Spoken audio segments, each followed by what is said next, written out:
Now? Yeah. Yeah. So, welcome to your rapid revision sessions again. We have met like a few days before on uh, research aptitude, and we'll be focusing on a very different area here. Thank you, everyone, for the wonderful comments that you've given me and for the views. So, we'll be venturing into a very different terrain here. So for the logical reasoning part, we'll be focusing on two areas today. For the first part, we'll be focusing on Indian logic. There is an increasing trend in questions being asked on Indian logic. So we'll go with Indian logic first. We'll visit it, kind of revise it all together. And from there, we'll be going to your Western logic. So this will be what we'll be doing today. And welcome to the revision session. So just to start with, just tell me whether the screen is visible or not, everyone.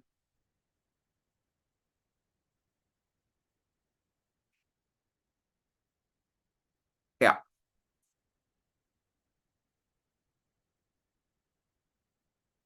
So we'll start with Indian logic for that matter. I hope you all gone through first step of review as far. I mean,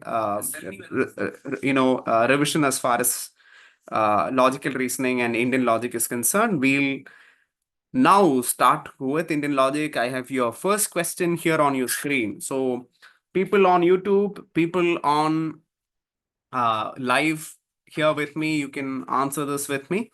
Which of the following is not one of the seven padarthas according to Nyaya Darshana? So can you answer this particular question? Dravya, karma, rasa, and abhava. Is it A, B, C, or D? Dravya, karma, rasa, and abhava.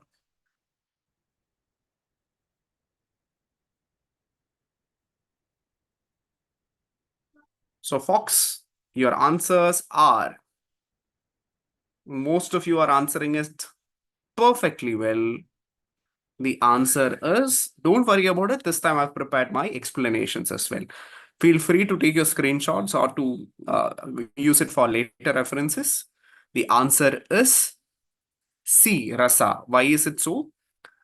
Just have a look at this one here on your screen right now.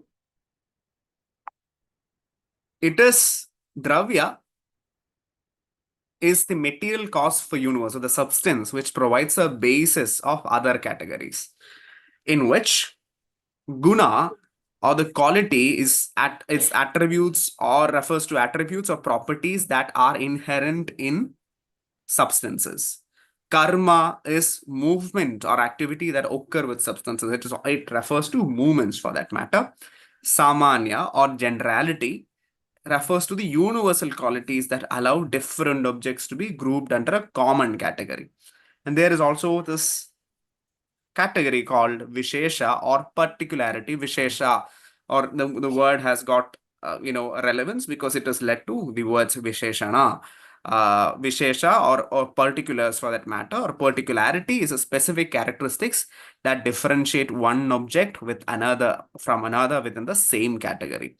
Samavaya. Samavaya is a relationship that binds qualities, actions, and other padarthas to substances in an inseparable manner.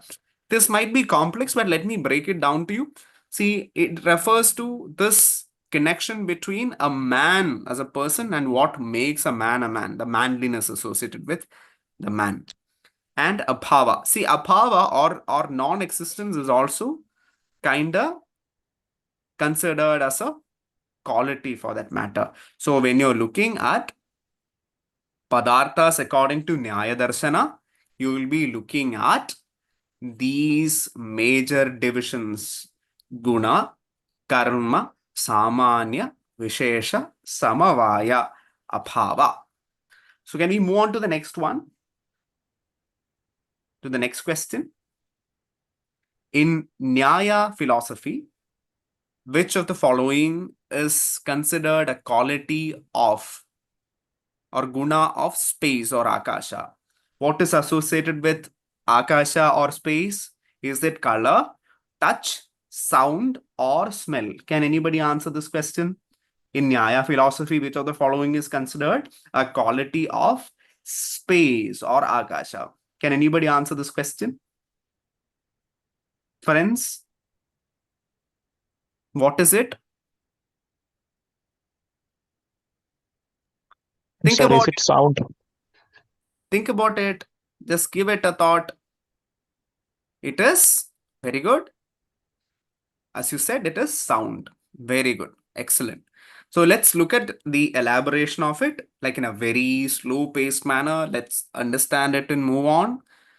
See, for Dravya or for the substance, or stratum or the substratum that serves as a foundation for all qualities and actions.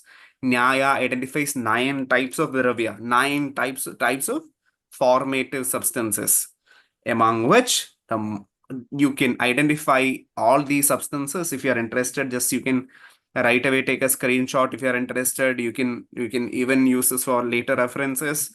The first type of dravya is prithvi or earth, which is associated with the quality of smell. You associate earth with the quality of smell.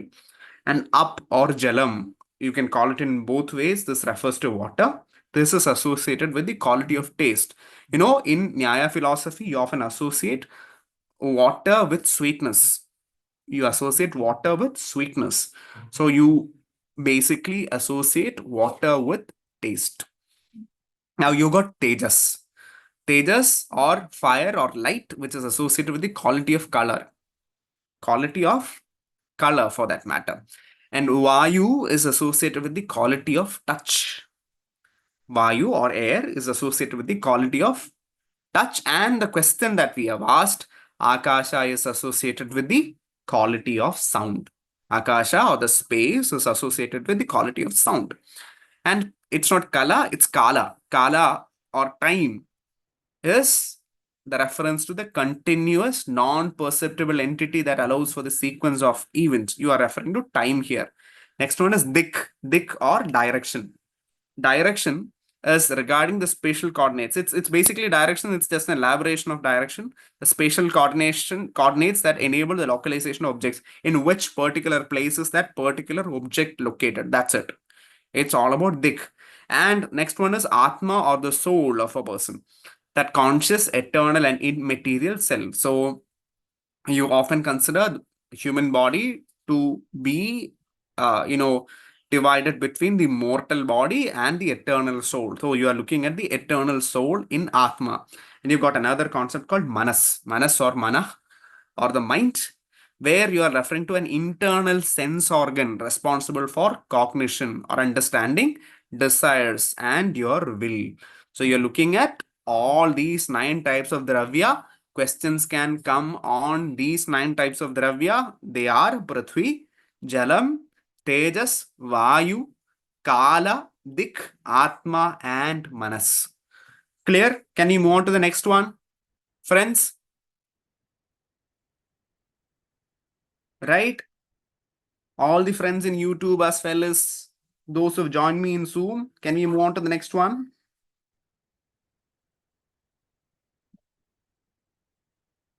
Right.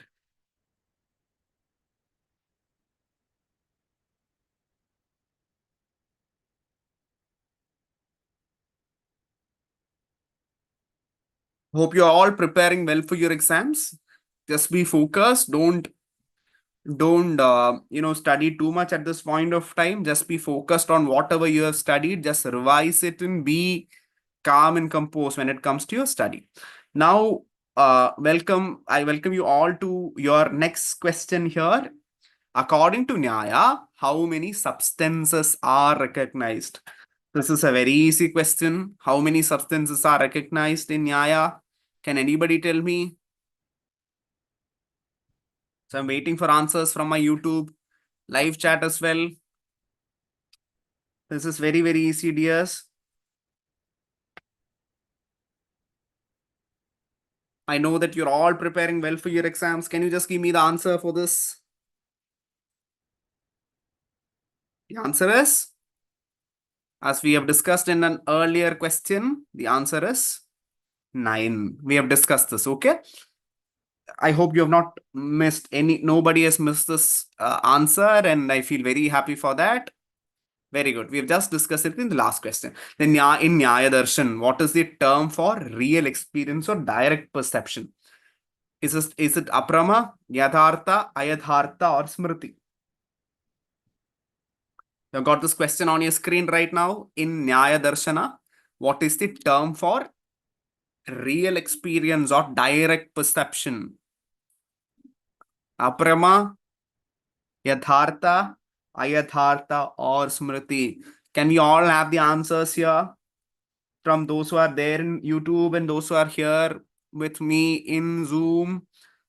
I'm with both of you, but though I am doing it from Zoom, that's it. So I'm asking you for the answer. It's very easy, right? Guess for it, guess it.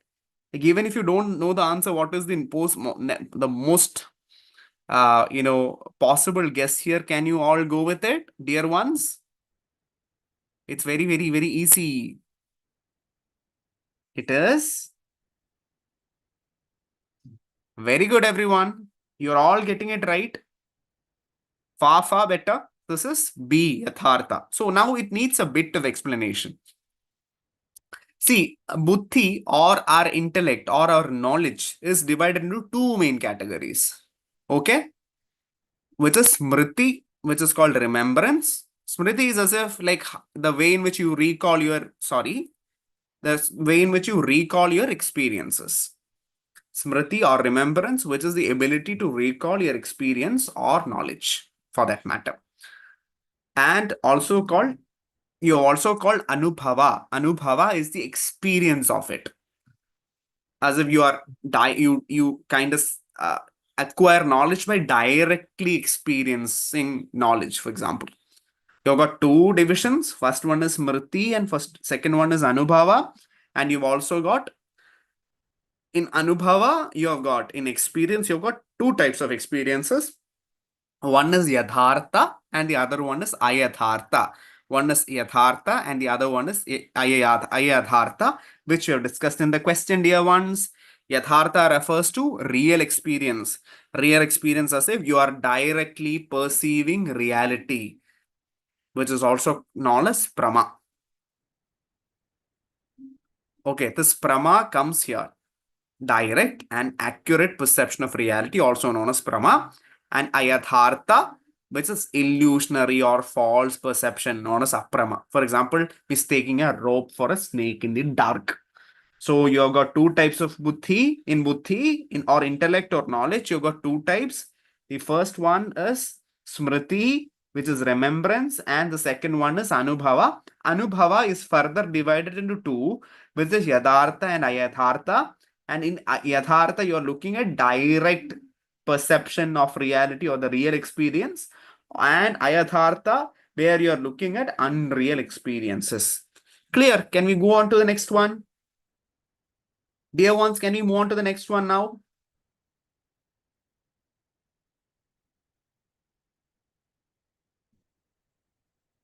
Right. Very good. Now, which of the following pramanas in Nyaya Darshana deals with knowledge gained through comparison? Think about it. You are doing comparison here. So, what is among the pramanas which is gained through comparison? Everyone, I'm getting answers in.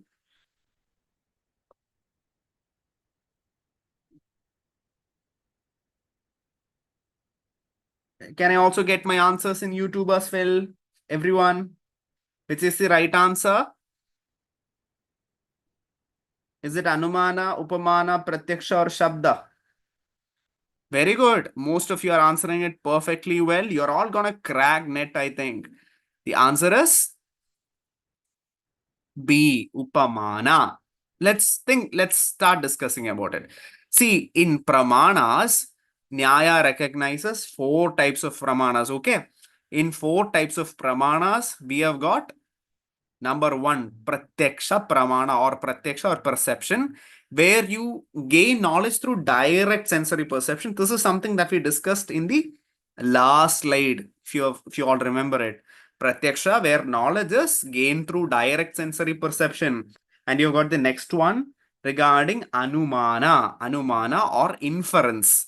Inference is where your knowledge is derived through reasoning and inference. You basically assess things by your previous experience. Think about it. If you have the way in which you solve your chronology questions, the way in which you solve your chronology questions, as if these are the major areas that you'll have to study. There is Arthabati and Anupalabdhi, which we'll save for later. There'll be questions coming in. So for Anumana, Upamana, and Shabda, the most important questions are, there is a trend of questions being asked from Upamana in common. And Anumana is basically like solving your chronology questions, where your chronology questions are solved by relation with the previous experiences that you have. In your previous experiences, what do you do there? With reference to your previous experiences, you will place all these works in a particular in order, for that matter, a chronological order for that matter. This is what something that you do with your chronology question on a regular course as well. So they are not testing your real sense of remembering dates for that matter there. Regarding Upamana, or a very simple example is as if whenever you see a smoke bellowing out of some house, you would confirm that, come on, the house is on fire at that particular point of time. You associate smoke with the presence of fire. It's a very simple example. And Upamana is where you compare a known entity with another one. You are comparing two objects, A and B. When you're comparing two objects, you call it as Upamana. And you also got a Shabda or verbal testimony. See, for example, in earlier days, people, or for Indian philosophy, people thought of the scriptures, the holy scriptures, as the validating sources of knowledge. When you get information from valid sources like scriptures, you take it for true and you consider them as the ultimate sources of knowledge. This is called Shabda. Shabda is not just sound, it also refers to the scriptures per se. So can we move on to the next one? Everyone? And for my friends from YouTube as well, can we move on to the next one? Yeah. Sorry. Savikalpa Pratyaksha. Okay. Savikalpa Pratyaksha in Nyaya refers to what? Indeterminate perception, clear and determinate perception, unclear and vague perception, illusionary perception. So what is the right answer here? Savikalpa. You've got Savikalpa and Nirvikalpa. What is it? Can anybody tell me what it is? Give a guess, even if you don't know the right answer. All my friends from YouTube as well as from Zoom, can you just give me a direct reference here? Guess. Savikalpa. We are talking about Savikalpa here. So this need explanation. So most of you are creating, like most of you have got problems here. So we'll just explain it. The right answer is answer B, which is clear and determinate perception. Let's explain this. Regarding perception, Pratyaksha or perception is the direct means of acquiring knowledge through the senses. It is further divided into Nirvikalpa, Savikalpa, and Samyukta Samavaya, or also referred to as Yukta. Nirvikalpa is very simple. Seeing an unclear or vague perception where the object is not fully recognized. For example, seeing an undefined object in the fog. Think about seeing you and your friend has gone to an excursion. You are somewhere where mist actually blinds your view, and you see some sort of an object. Think about you being there in a place where there's so much snow and snowfall is too much so that nothing is getting clear. You can't even distinguish between whether that is a person or a yak or an animal whatsoever, or an object whatsoever is there. You are still not sure about it. You are looking at Nirvikalpa Pratyaksha, where things are not clear for you. And you have also got Savikalpa Pratyaksha, where a clear and distinct perception where the object is fully recognized, including its qualities. Where you can properly identify a particular object, you can probably recognize that particular object with reference to the how it looks and how it uh, uh, how you see that particular object and identify that particular object by its earlier references. And you also got us yukta. Yukta is confirmation by combination, as if there is this process of combining the substance and its quality to form a complete perception. We are looking at the very process of confirming an object and its identity. See, when you look at an object, what is the first thing that you do?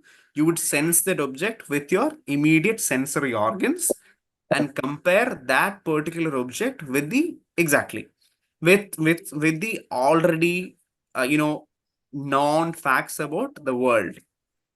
Uh, so this is what happens with samyukta samavaya or yukta, or you call it yukta pratyaksha, where you are comparing that object which is seen, felt, tasted, or think about you tasting a particular dish.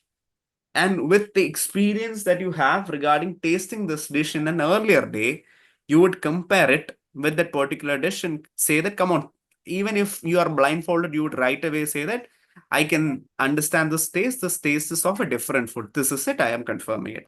I hope this is clear. Can we move on to the next one? Right.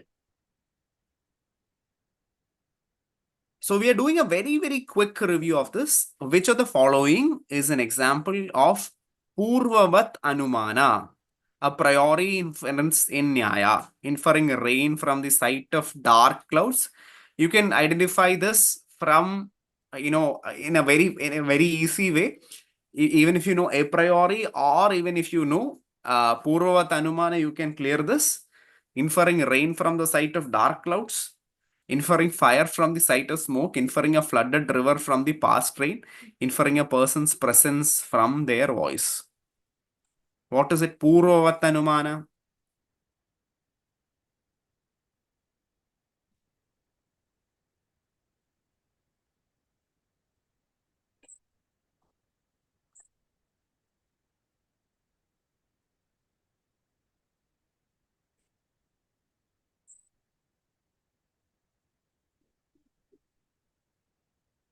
Let's look at this in detail right now. See, it's A. Why? I'll tell you this very clearly. What is Purvavat and what is Sheshavat is something that you'll have to study. Purvavat or a priori is inferring an unseen cause from observable effects. Purvavat or a priori is inferring an unseen cause from observable effects. For example, predicting rain from dark clouds. You are inferring an unseen cause from an observable effect. Okay? Sheshavat is inferring a cause from its effects. As if when you see a flooded river, you will identify that there has been a rain must have happened, and the river has flooded. It's inferring an unseen effect caused from observable effects. As see, there is the wording is wrong here. It's one is effect from cause and cause from effect. The first one, Purvavat, basically goes with uh, please forgive me for the mistake in the text there. You are inferring the effect from the cause, and for the second one, you are inferring the cause from the effect. Now, which pramana in Nyaya philosophy is related to direct sensory perception? This is very, very easy for you. Very, very easy for you. Can you answer this in a very easy way? This is like very plain. It does not require any effort from your part. Direct sensory perception. We have discussed this. You sense it through your immediate senses. Very easy. Can you go with it? This is very, very easy. You all know the answer. Why should you wait?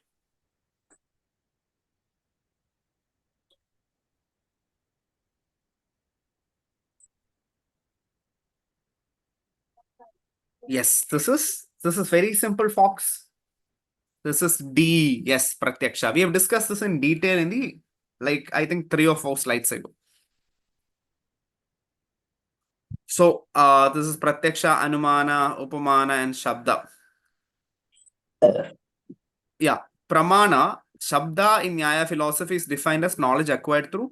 You'll have to focus on these aspects, okay? On Anumana, Upamana, Shabda, and on Pratyaksha, there will be possible questions asked. So can anybody tell me this? Pramana, Shabda in Nyaya philosophy is defined as knowledge acquired through what? Inference, perception, reliable verbal testimony, and sensory organs. I'm just waiting for 2 to 3 minutes, because like 30 seconds, because there is a delay in your Zoom as well as your YouTube. So I'm waiting for it. It's very easy. See, we have this is how this is what we have revised like 2 to 3 slides ago. Tell me what it is. It is reliable verbal testimony. Very good. So it's as if like we are revisiting your earlier questions again through different ways. Now, which of the following best describes Upamana Pramana in Nyaya Darshana? Knowledge gained by understanding the difference between two objects, knowledge derived from comparing a non-object to an unknown one, knowledge based on historical analysis. Even you missed the last question, answer this clearly. Knowledge obtained through direct experience.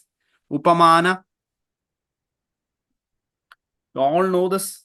Friends from YouTube, friends from Zoom, can you just give me the answer here, please? Everyone, dearest ones, you know the answer and you will give it to me. The answer is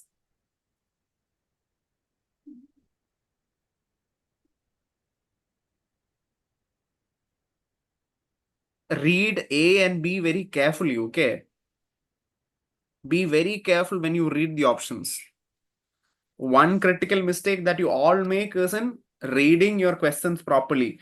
Whenever you think about paper one, be very sure that you read your questions carefully. Don't mess it up. Don't get tense. This is the first exam that you'll be appearing. Don't even if even if you're a first timer or you are a second timer or you're a third timer, that doesn't matter. Be very focused regarding the questions. And the answer is it's B, as most of you have answered, knowledge derived from comparing an unknown object to an unknown one. Non-object to an unknown one. See, the problem there was as if when you saw this particular question, you might have locked your eyes on the concept as if the very moment when you saw between two objects, you might have zeroed in on option A, and you might have gone with that particular thing. It's not your problem. It's not your problem. It's just with jumping into conclusions very, very fast. But most of you have answered it correctly. Hats off for that concentration that you all have. Now, can we move on to the next one?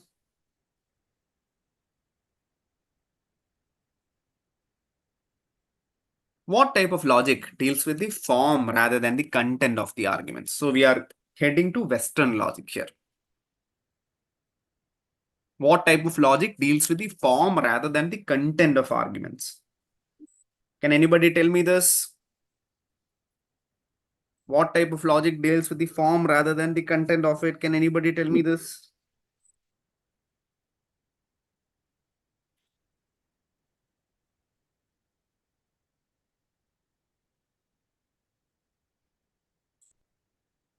Okay, I'm getting too many B's here, too many A's here.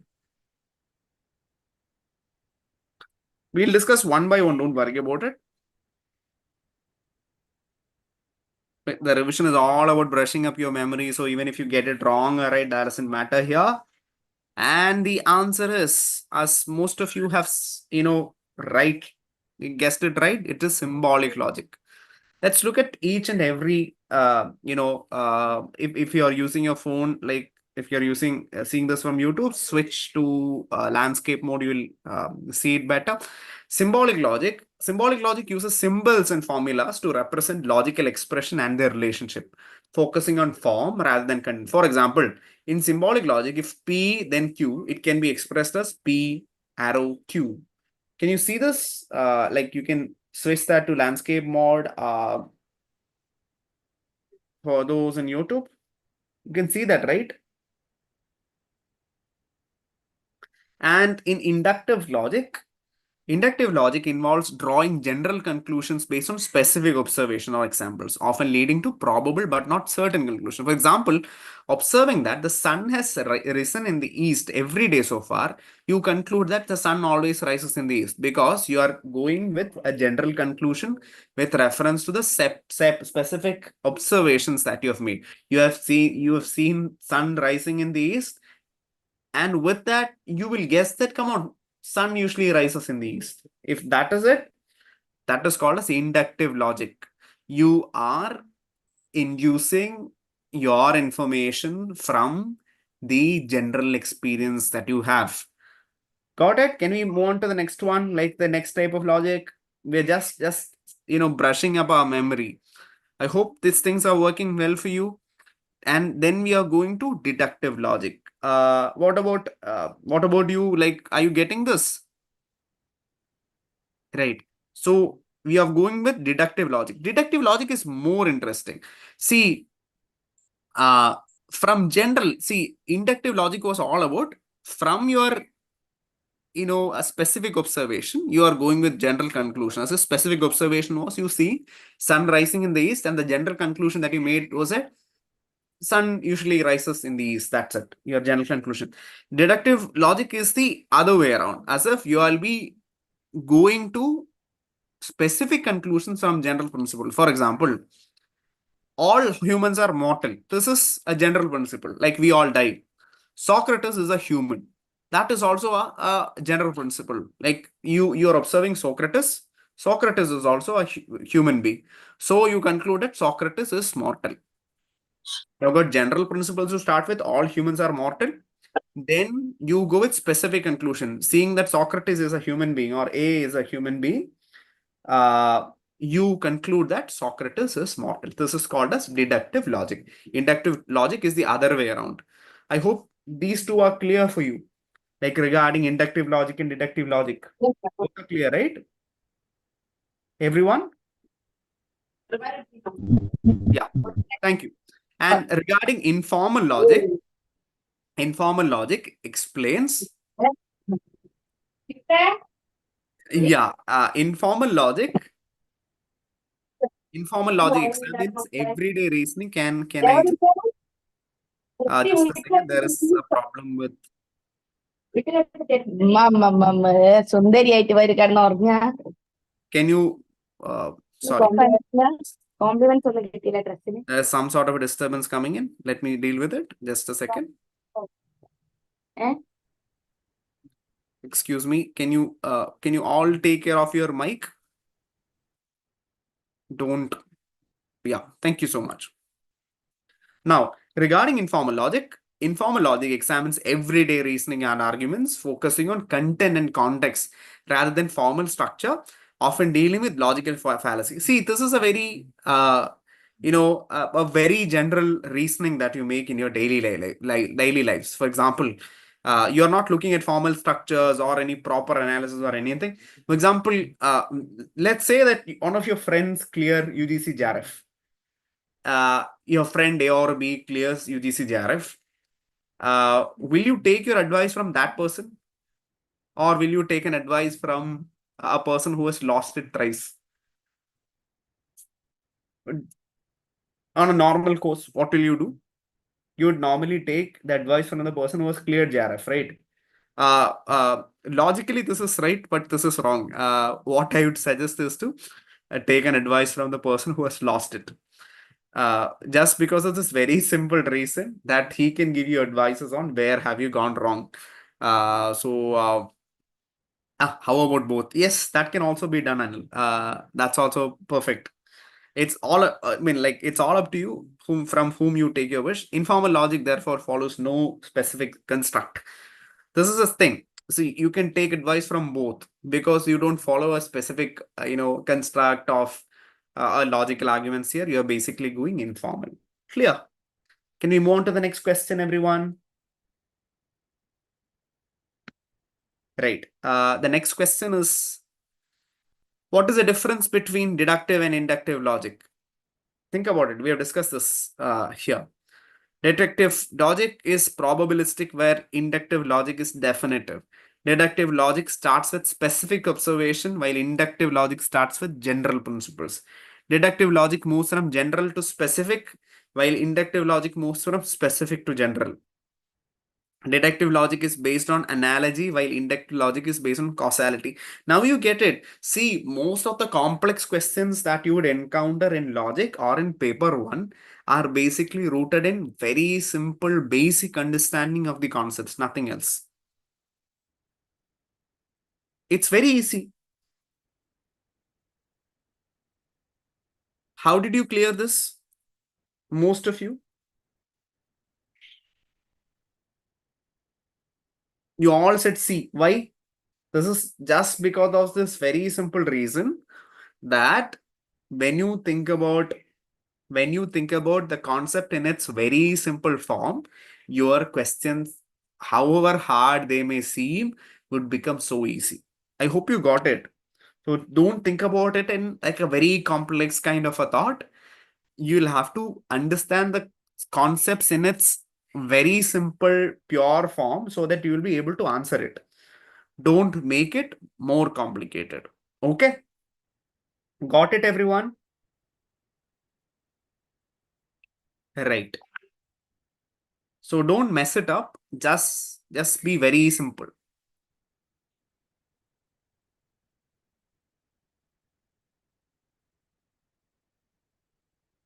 Yes.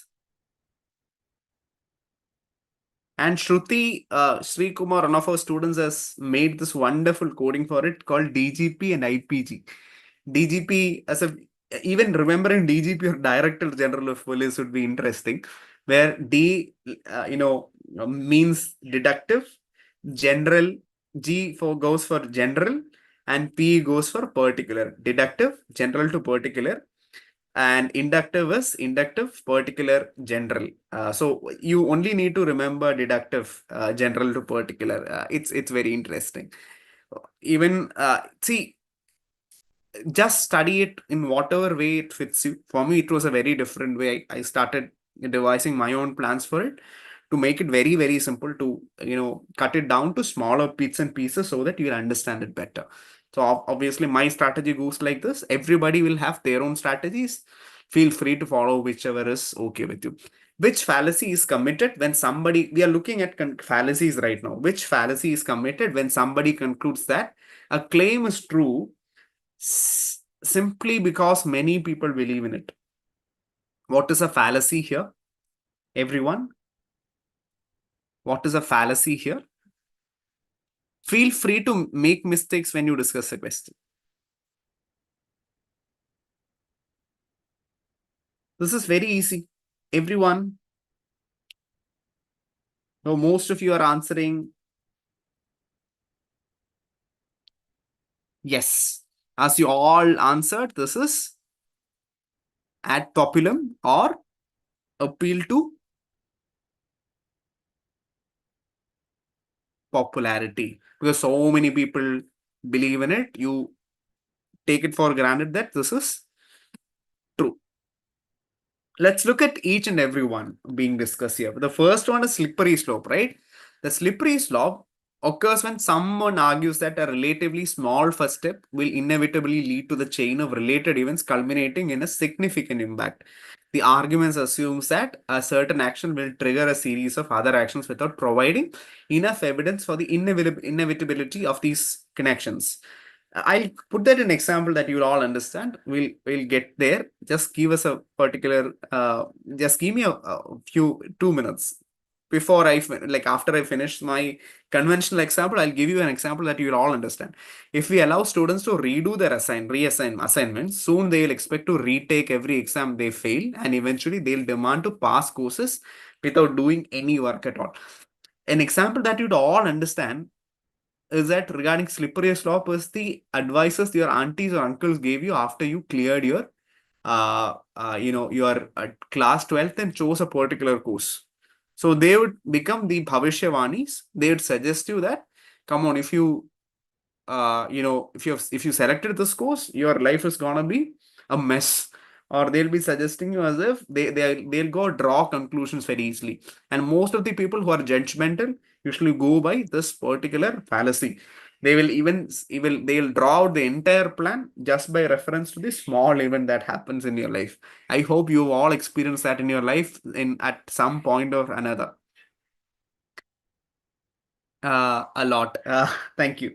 Now, see, always keep easily, in a way relatable, um, you know, examples when you study things. So keep your easy examples near you. This is one strategy that I usually keep. Can we move on to the next one?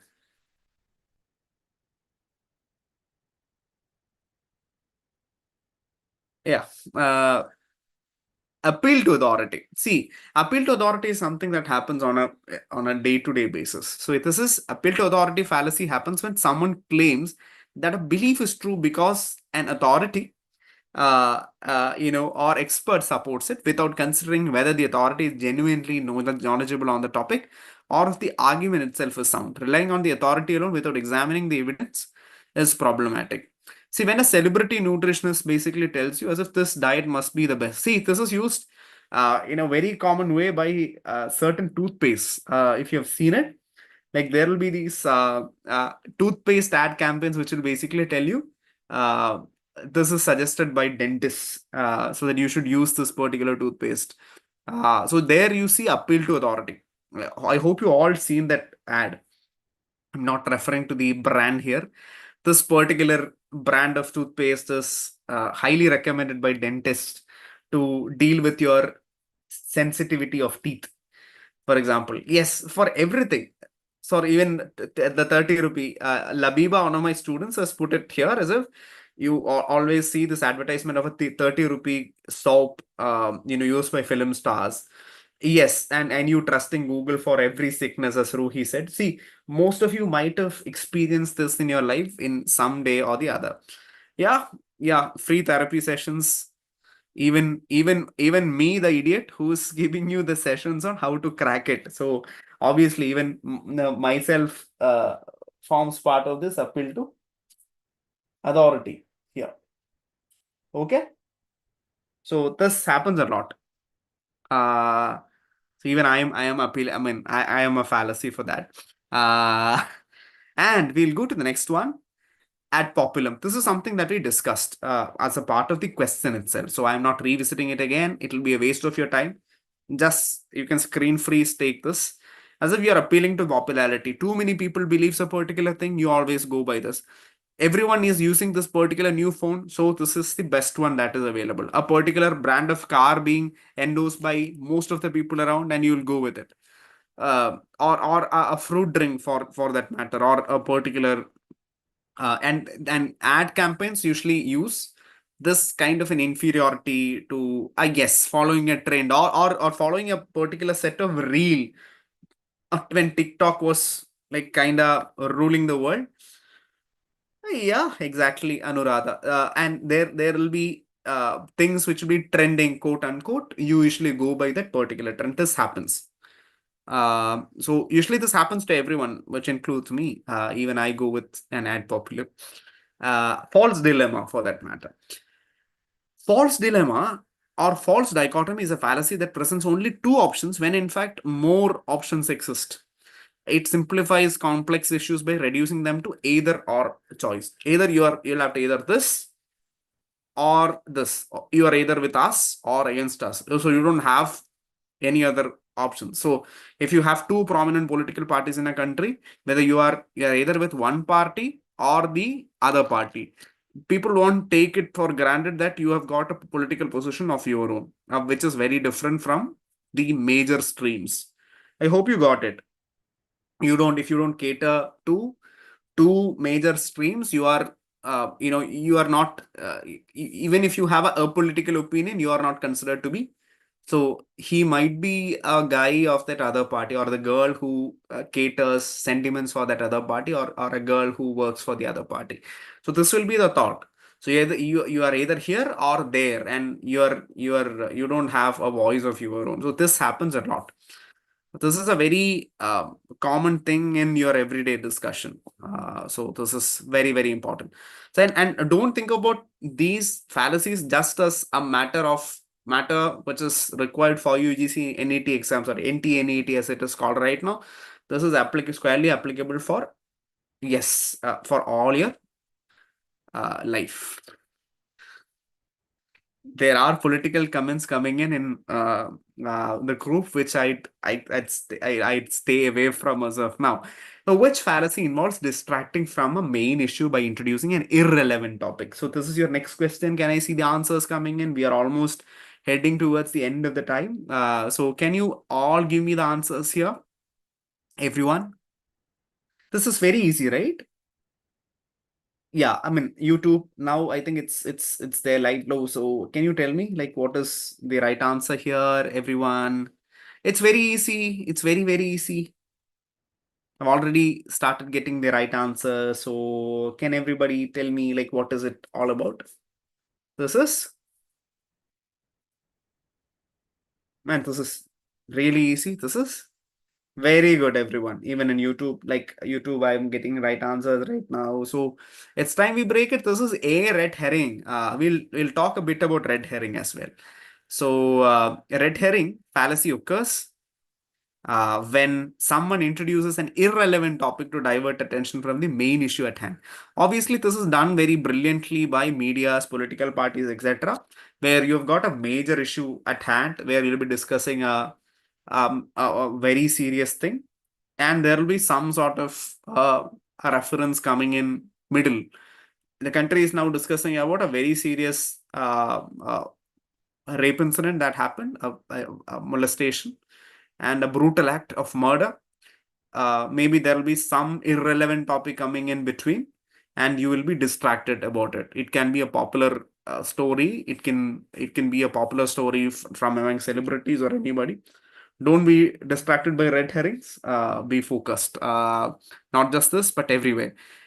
So there will be things happening once in a while. So red herrings would obviously be there. There will be distractions when you are talking about serious things in your lives. So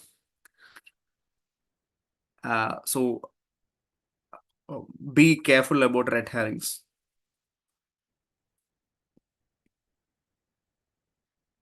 Okay, now second fallacy which I've discussed here is begging the question. So begging the question is a logical fallacy where conclusion of an argument is, just a second, where conclusion of an argument is assumed in the premises, often leading to circular reasoning. Instead of providing evidence, the argument simply restates the conclusion in a slightly different way. For example, opioid painkillers should be avoided because they are dangerous. In the statement, the conclusion they are dangerous is already assumed in the premise without providing any additional evidences or reasoning as to why they are dangerous. For example, let me just put it to you in a very different way.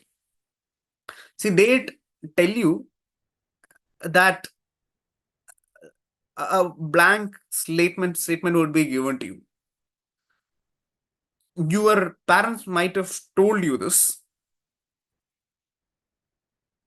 as if that you shouldn't mingle much with those kids because they are not good. So you are not provided any other additional evidence. Just they'll say that those kids are not good. You shouldn't mingle with them. So you are not provided a chance of knowing what is the relevance or what is the reasoning behind it or what is the evidence behind it. You'll basically go with a kind of a circular reasoning is what happens here. Instead of providing the evidence, the argument simply restates a conclusion in a slightly different way. As if you shouldn't play with them because you shouldn't play with them. That is the conclusion. That just that. And you're not provided with anything else. And so there will be these people asking you as if you shouldn't feel sympathetic to those kind of people because you shouldn't feel sympathetic for them. Just that. The reason and conclusion is all in the same. So this happens a lot. And I hope you have seen this. Yeah, very relevant in present times. I want to cite many examples, but it would land me in trouble, so I'm staying away. This goes on record.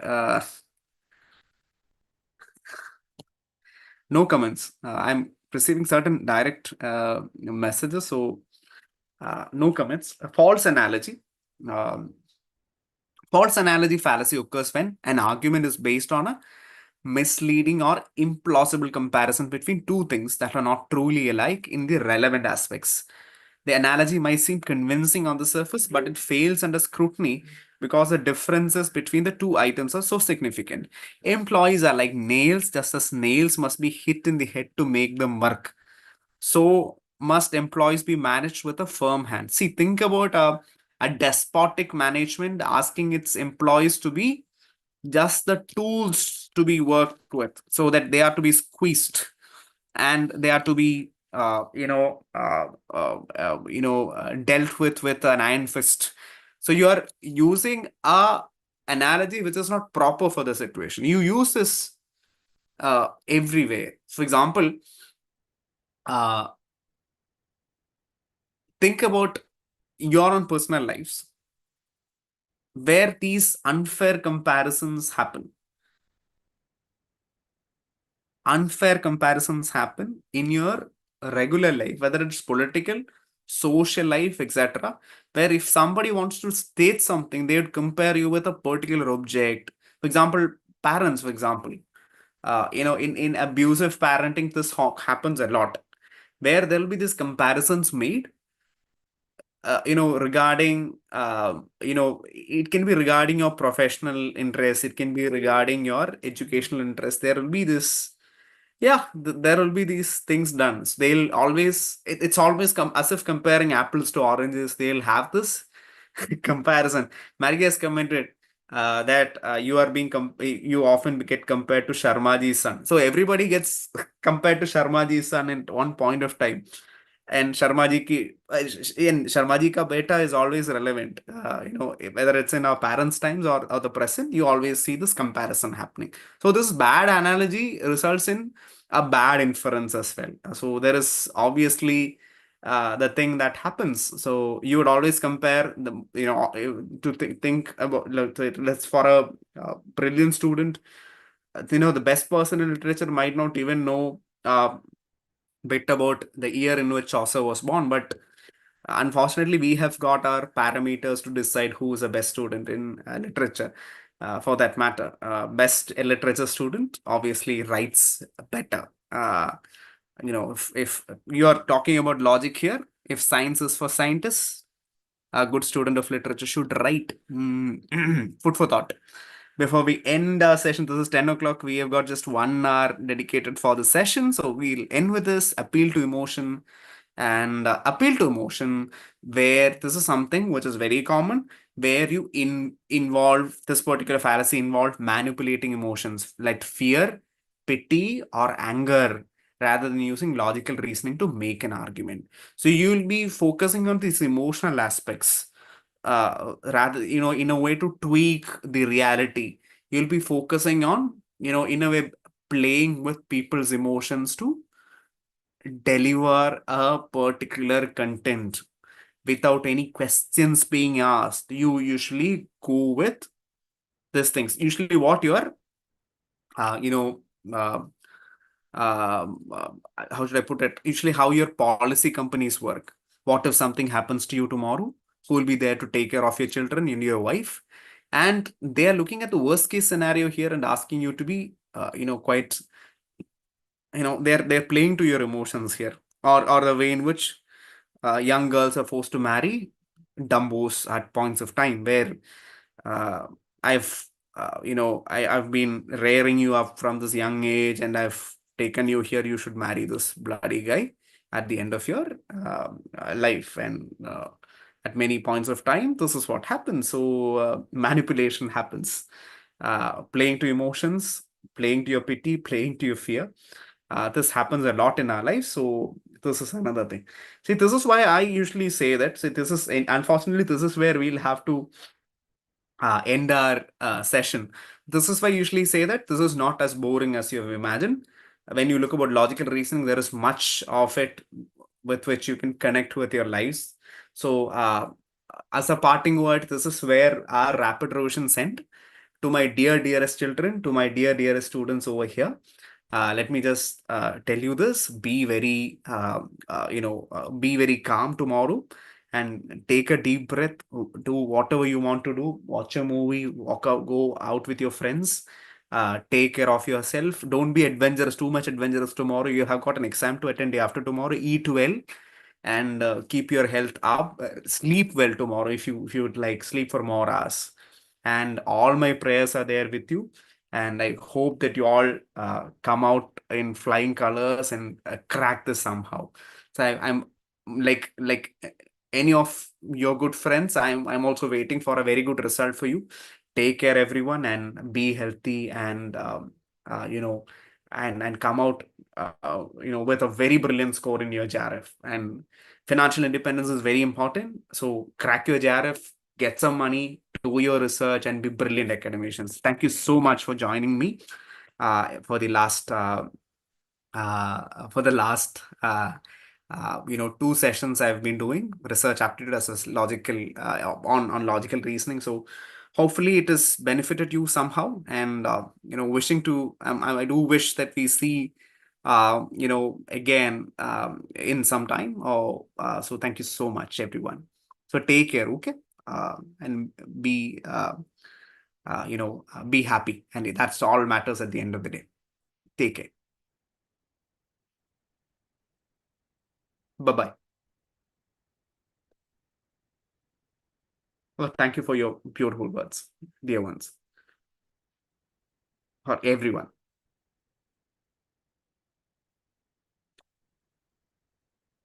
I do know what you're going through. I've gone through the same before cracking my JRF. You'll all, just keep your fingers crossed. It all depends upon that particular moment in your exam hall. Have a good sleep as well. Even I had a very long day today with classes. So take care, everyone. All my love and all my prayers.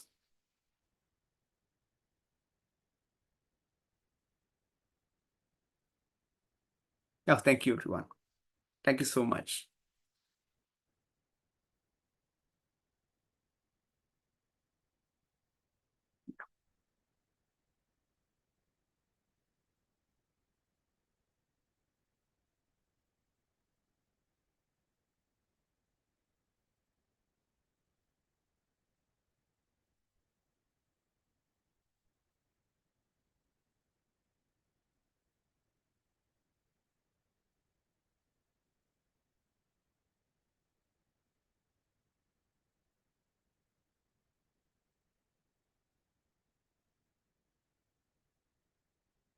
Oh, thank you, Satrupa. Thank you so much. Yeah, well, I'll just ask. I'll ask if there is a possibility of sharing this. Take care, everyone. I'll ask and see whether the PDF would be shared. Tomorrow is Monday night raw. Let's all uh, let's all pray that tomorrow, day after tomorrow, will be a wonderful day, a game changer for you all. Take care. Take good rest. That is what matters. From my experience, the day before, restrict yourself from studying too much. Take rest. Your brain should be free. Don't give it too much work. The day after tomorrow, you shouldn't go with fatigue. Eat well, drink well, prepare for your exam well. Yeah, take care. So I'm ending the meeting right now. You'll all be there in my prayers. It's not just you, it's us going together for the exam. So take care, everyone.